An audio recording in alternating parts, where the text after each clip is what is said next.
Podcast শিরোনাম পুরাণের পথে পর্ব ৪ রুক্ষ পুরাণ সৃষ্টির শুরু ও সাধনার সূচনা। নমস্কার শ্রোতা বন্ধুগণ, পুরাণের পথে পডকাস্ট সিরিজে আপনাদের আবারও স্বাগতম। আজ আমরা কথা বলবো এমন একটি পুরাণ নিয়ে যা সব পুরাণের মধ্যে আদিপুরাণ হিসেবেই গণ্য, রুক্ষ পুরাণ।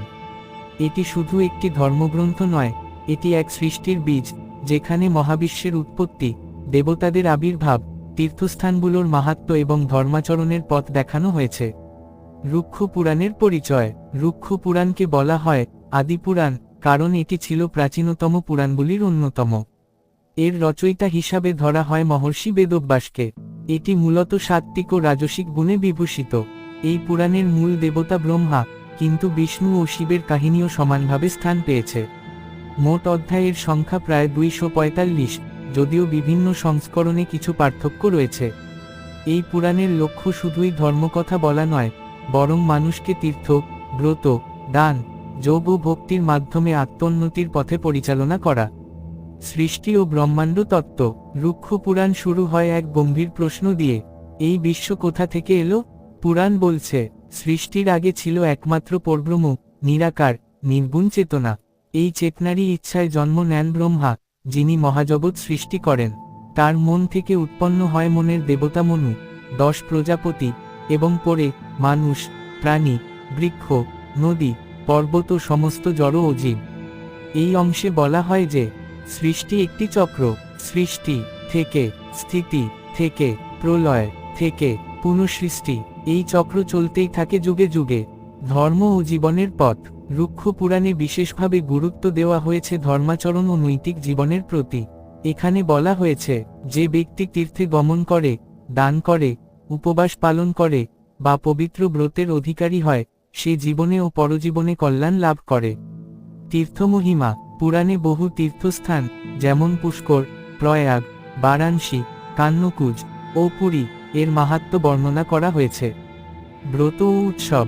রুক্ষ পুরাণে বলা হয়েছে বিভিন্ন ব্রত যেমন একাদশী, মহাশিবরাত্রি, রথযাত্রা পালনের আধ্যাত্মিক গুরুত্ব।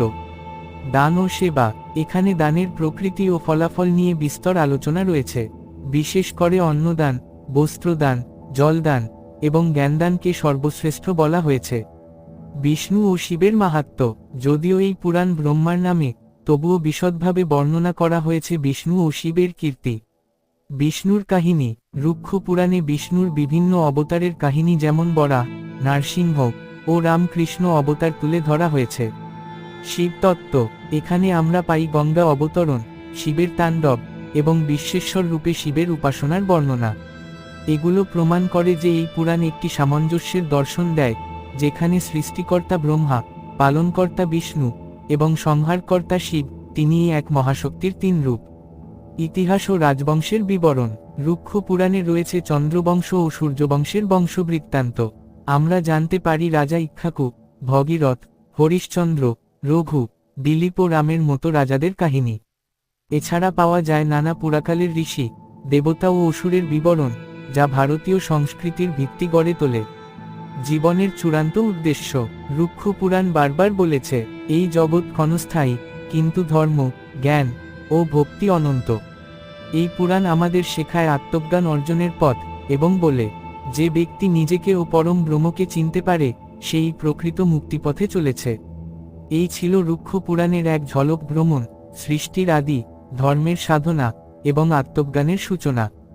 এই পুরাণ আমাদের শিক্ষা দেয়, জীবন মানেই দায়িত্ব, সাধনা এবং আত্মশুদ্ধি, এবং সেই পথেই ঈশ্বরকে উপলব্ধি করা সম্ভব।